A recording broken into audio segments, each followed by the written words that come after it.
You're listening to Succeed, Just Let Go, a podcast that'll change how you think and change your life. I'm Willie Horton and I'm a psychologist, been helping people change their lives since 1996.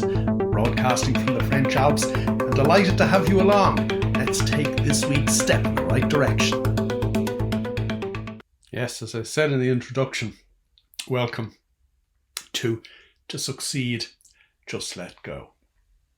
I'm a little bit backward in many ways because I've been doing free videos every Thursday morning since 2008. I've been on Facebook Live for the last year every Tuesday lunchtime, and I'm only now getting round to podcasting. But it's better late than never, and I'm delighted to have you along. In this podcast series, we are going to explore how to let ourselves go so that we can change our lives. But let ourselves go from what? Well, in essence, all the things that are holding you back. And obviously that's what we're going to explore during this series of podcasts. A little bit about me before we actually get into it, because you need to know a little about who I am. I could be anybody who walked in off the street. As it said again in the introduction, I'm Willie Horton and I'm a psychologist. But I'm a lot more than that, because I originally trained as an accountant. I practiced as a tax consultant as well.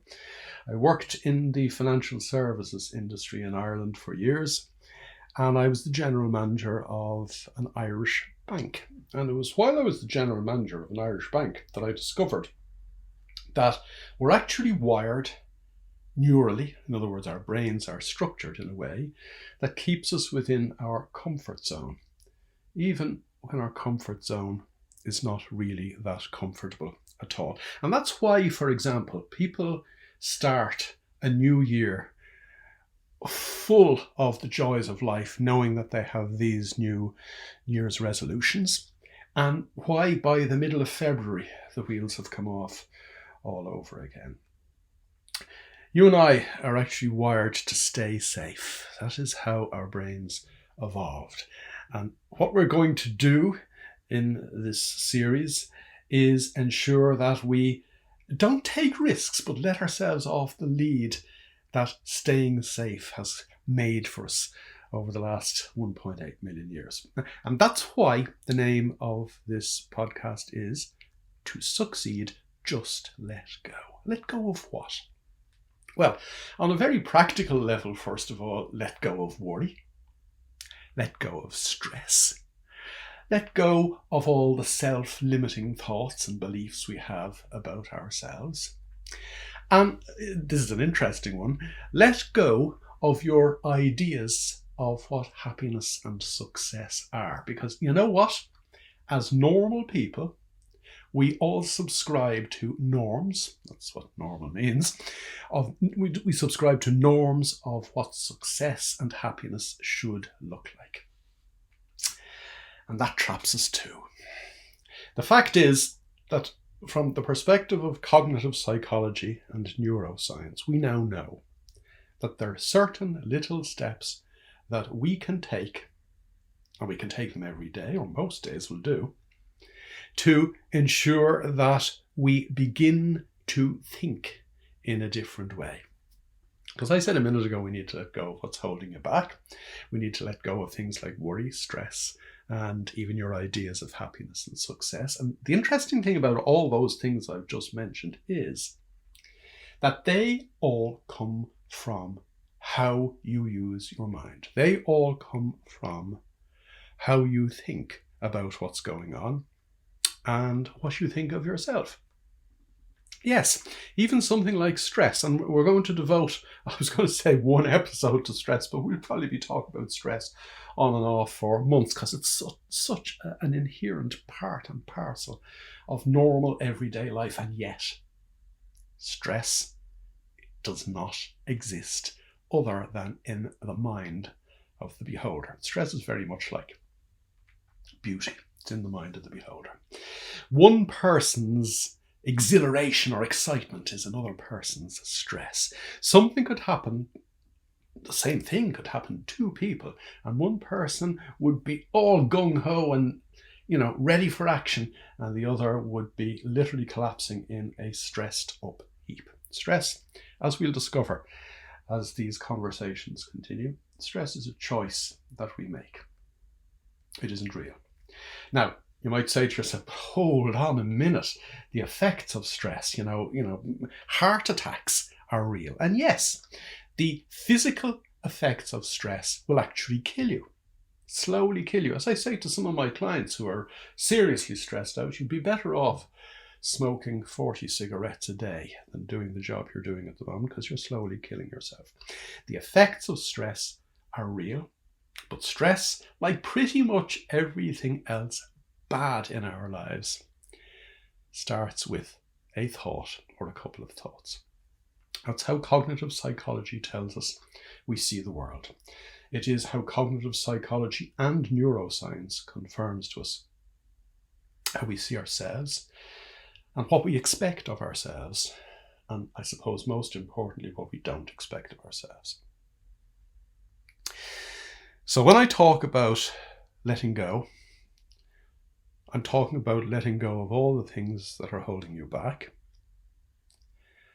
And the things that are holding you back are, first of all, you, yourself, although actually that's only partly true, because it is not so much you that are holding you back, it is your thoughts about you that are holding you back. But even at that, we're still only halfway towards the nub of the problem, the heart of the matter.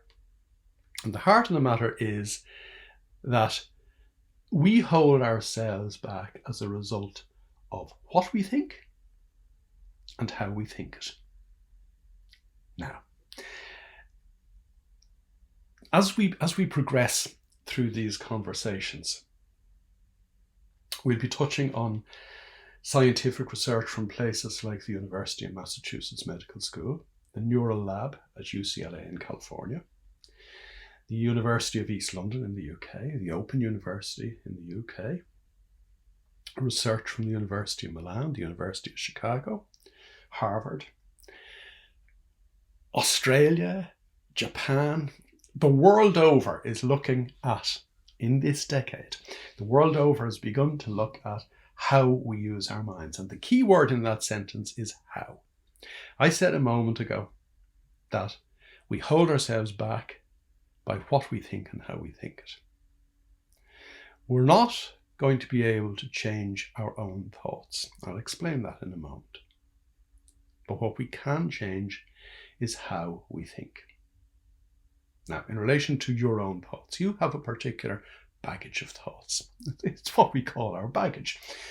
It's why so many people are going around the world with the weight of the world on their shoulders. You have your very particular collection of thoughts, and I have mine. And the UCLA Neural Lab, that I mentioned a minute ago, has calculated that every waking day, roughly 70,000 of your own particular thoughts rattle through your head. And that's not over a 24-hour period, it's over the waking day. Because when you're asleep, your thinking mind sleeps. That's how, for example, you might dream lucid dreams. And no doubt we'll probably talk about dreams somewhere along the way as well. But the key point about your 70,000 thoughts is, although they may pop into your head randomly, and often you'll be aware of that by virtue of the fact that you might be, say, with a group of friends having a conversation, and it occurs to you to say something really smart and witty, and you just stop yourself for a split second, kind of to self-check, to say to yourself, should I say that? And by the time you've tricked yourself up, the conversation has moved on. So very often we're aware of the little thoughts that hold us back. Sometimes we're aware of big thoughts that hold us back. An awful lot of the clients with whom I've worked over the years tell me that they're stupid, or that they're shy, or that they are their own worst enemy. And of course, whilst they're thinking that way, that is exactly what they are. But the 70,000 thoughts, as I said a moment ago, that you have in your own head, although they come into our head randomly during the course of the day, they're not random thoughts. As we will explore over the coming weeks, months, and possibly years, we learned the fundamentals of who we think we are. In other words, the really big thoughts that we carry around with us, including most particularly the self-limiting beliefs that we all have. We learned those thoughts when we were young and impressionable. They made and left an impression on us. That's what the impressionable bit actually means. You can put it another way, we learned them during our formative years, and that's why they're called our formative years. In our formative years, we form an impression of ourselves and how the world works. And it is from this learning that the 70,000 thoughts spring. And they spring the same every day. That's what I said a minute ago.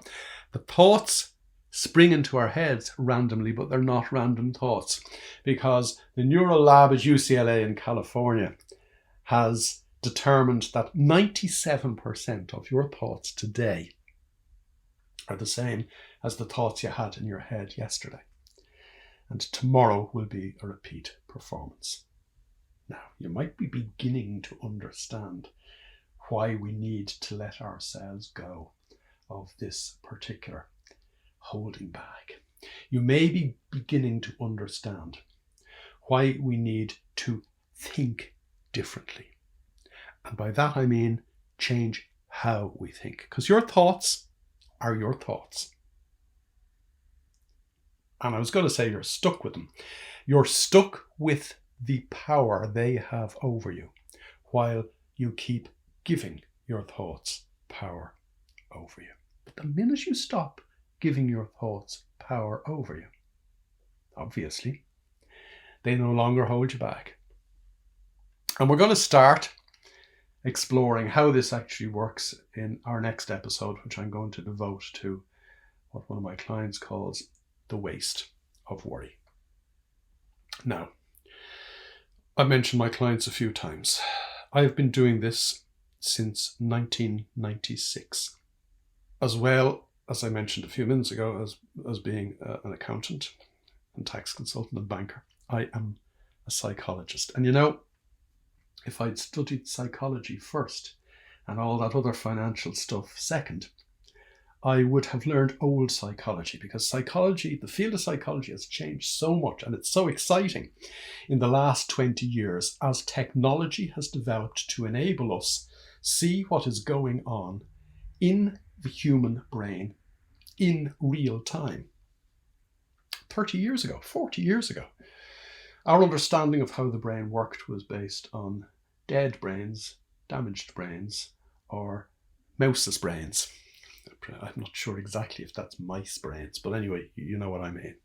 And it's only in the last 20 years that neuroscience has enabled us see what's going on in real time.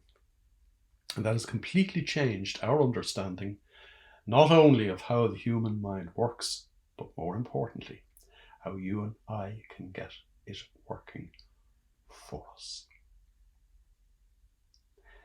If you're using your mind normally, if you're letting the 70,000 thoughts in your own head run your life on an everyday basis, and we'll explore how that happens as we go as well. If you're operating on what cognitive psychology calls the autopilot, if you're operating in the way in which evolution saw to it that our brains developed, and evolution saw to it that our brains developed in a way that ensures that we make it through the day. We're designed for survival, not for achievement, not for happiness or success. We're simply designed to make it back safely to bed tonight. We're designed to stay within our comfort zone, even if our comfort zone is not that comfortable.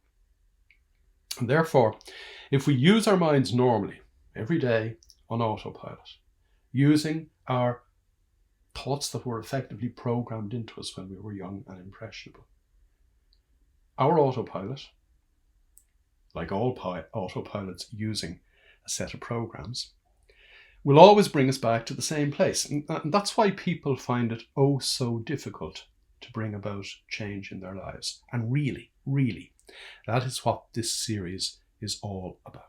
Bringing about the kind of change you really want, which is different from bringing about the kind of change that the norms of society think amounts to happiness and success. So we're going to talk about how we can think differently. You're going to learn how to use your mind differently. What you're going to realize is that this is a really easy thing to do. And it's something, little steps that you can take every day. What you're also going to learn is that the more steps you take, they kind of have a snowball effect. So that ultimately is one of these elastic words. For some people it happens in days, for some of my clients it has happened in weeks or months. But ultimately, your mind is going to operate differently by virtue of the fact that in the little steps that we take every day, we restructure our brain. We effectively rewire the key parts of our brain that enable us let go of all our own thought-fueled, imagined constraints. Now, I've talked about some of the universities that we'll be tapping into, their research. I have mentioned the magic and the wonder of modern neuroscience and how we can see what's going on in the brain as it's happening. But that's the science behind it. And you know, the real proof of the pudding in what we're talking about here is not the science behind it at all. It's the real stories of people achieving the kind of results that they would dearly have loved to achieve, and achieve them in a way that they would never have imagined possible. In other words, we're stepping right outside the way in which we use our minds ordinarily. And actually stepping outside using our minds ordinarily is a step that we can take pretty much straight away. As I said, it's not the science that matters, it's the results that matter. What kind of results are we talking about? Well, I'm talking about clients who owned little businesses, who dearly wanted to own bigger businesses, who now own thriving businesses, and it was all kind of effortless. I'm talking about people getting their dream jobs, and they're their words, not mine. And you're going to meet some of these people in some of these episodes as we move forward. I'm going to nab one or two of my clients now and again, so that we can actually talk about this in practical terms, because the science is wonderful, but the science only underpins the stories that I am aware of people changing their lives. And I used a word a minute ago, effortlessly. And that's what I actually mean. Not because it's a nice word to use, but because neuroscience has actually confirmed that when we use our minds in the proper way, we burn almost no neural energy. We do what we need to do pretty much effortlessly. So we're talking about having the kind of life that you want, having the kind of job that you want, having the kind of business that you want, having the kind of relationships that you want, having the kind of health and fitness that you want, and indeed having the kind of wealth that you want as well, having the kind of shape that you want, you know, fitting into a size 8 dress. That's mainly for my female clients, but you know what I mean. Seriously, we're talking about anything to which you can, and I'm going to use a very important phrase here that you'll understand and begin to actually appreciate and see results from over the coming weeks and months. We're talking about you achieving whatever you want to achieve by setting your mind to the outcome that you want. Effectively, there are really two pieces, and really only two pieces, to having the life that you really want. The first one is changing how you think. And that enables you let go of all the stuff that's holding you back. The second one I've just alluded to. Setting your mind to achieve the kind of objectives that you really, really want. Now, as we go, you'll begin to understand that we're not talking about ordinary hopes and wants. We're not just, I was going to say we're not talking about a nice new car or holidays or a nice new house or anything like that. We are, but we're talking about an awful lot more than that. An awful lot of my clients seem to think, when I talk to them first, that there's something wrong with wanting material stuff. There's nothing wrong with wanting material stuff at all. Material stuff is part and parcel of what we need to enjoy the fruits of our effortless labours, if I can put it like that. And the key thing, however, is, though, that there's so much more to life than just the stars and stripes, the stripes on your arm, or the medals that we all say, oh, he must be a success or she must be a success because, wow, look at the car he's driving, or wow, look at the shoes she's wearing, or the jewellery she has, or wow, look at the job she has, or the house they have. That's all very well and good, but we're going to go way beyond that because, unfortunately, one of the thoughts that is holding you back right now is the mistaken belief that to get any of that stuff, you have to work hard. I was reared in Dublin in the 1960s. And like most people in the 1960s, we were brought up with the belief that you had to work hard to be a success. Now, that is totally contrary to what modern neuroscience tells us. That effectively, if you know what you want out of life and if you set your mind accordingly and appropriately, what you need to do to get there is pretty much effortless. Thinking that you have to work hard to be a success is one of these thoughts that we need to simply let go of. Now, obviously, you might be saying to yourself, how do I let go of all of this? How do I begin to think differently? And again, I want to emphasize that particular point. I'm not saying for 1 minute that you need to think different thoughts. You know, for example, if you get up on a Monday morning and you start thinking to yourself, oh my God, it's Monday morning and I hate Mondays and there's 5 whole days of hard work ahead. What I'm not saying to you is you need to have a positive thought to replace the negative thought. So you'd end up having an argument with yourself, you know, the positive and the negative, slogging it out against each other. We're not talking about thinking counter thoughts at all. We're not talking about replacing one set of thoughts with another set of thoughts. As I said earlier on, our thoughts, all the key thoughts that we carry around with us, have been held dearly by us since, in particular, we were 2 or 3 or 4 years old.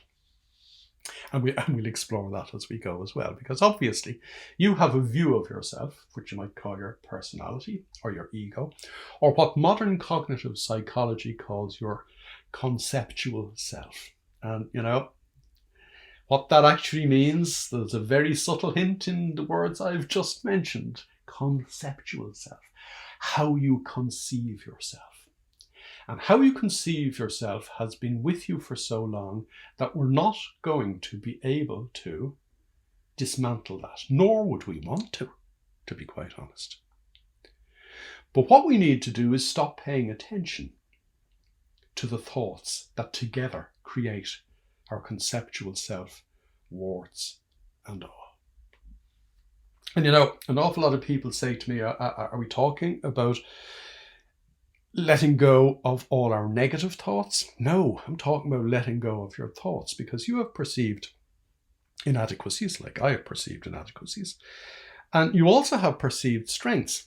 But the key word in that sentence is perceived. How do you know your strengths are your real strengths? Because they're the strengths that you were told you had when you were 2 or 3 years old, and they're holding you back too. And therefore we need to let go of all of that.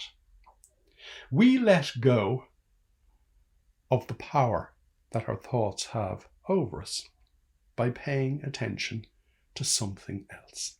And you know, there's really only one thing worth paying attention to in this life, because it is in the here and now that we actually live our lives.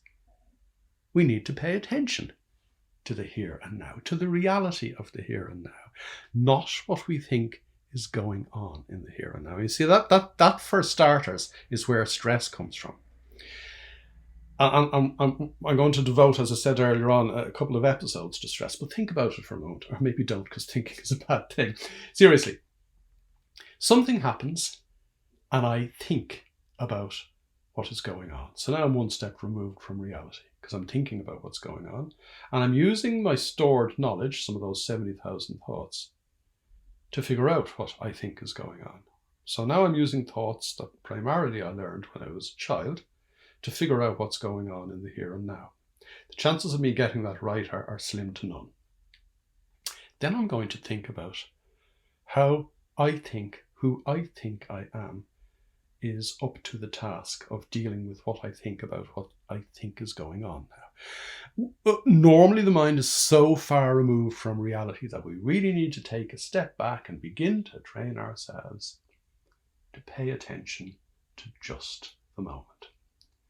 The University of Massachusetts Medical School calls this coming to your senses. You have 5 of them.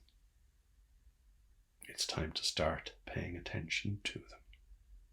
So, as we end this particular episode, we're just going to do a little exercise that will begin to enable us come to our senses. So wherever you are, wherever you're sitting, or you might be out walking listening to this, I want you to take a couple of deep breaths, and I simply want you to feel how that feels in your nostrils, your throat, your shoulders, the top of your back, your chest, your lungs, your stomach.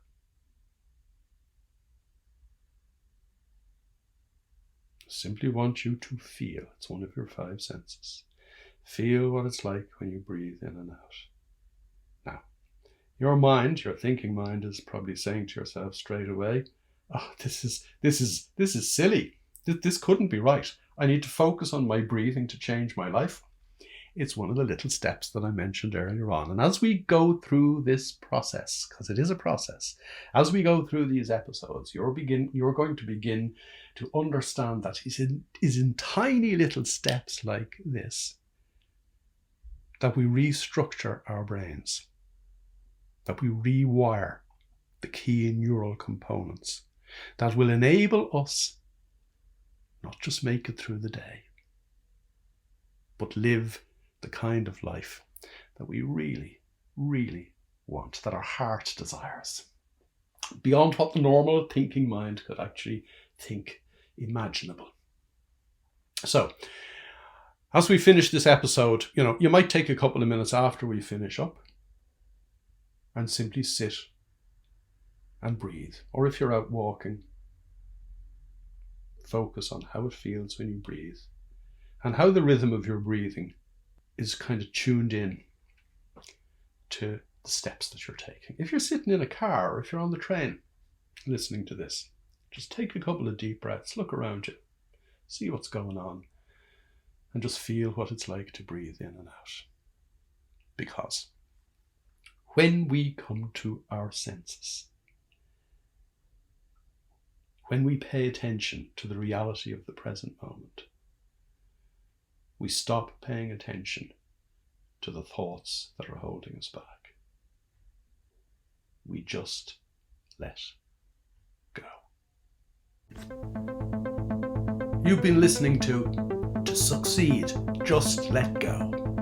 To get involved, join me in my Facebook group, strangely enough called To Succeed, Just Let Go. And for more information, visit www.willie-horton.com.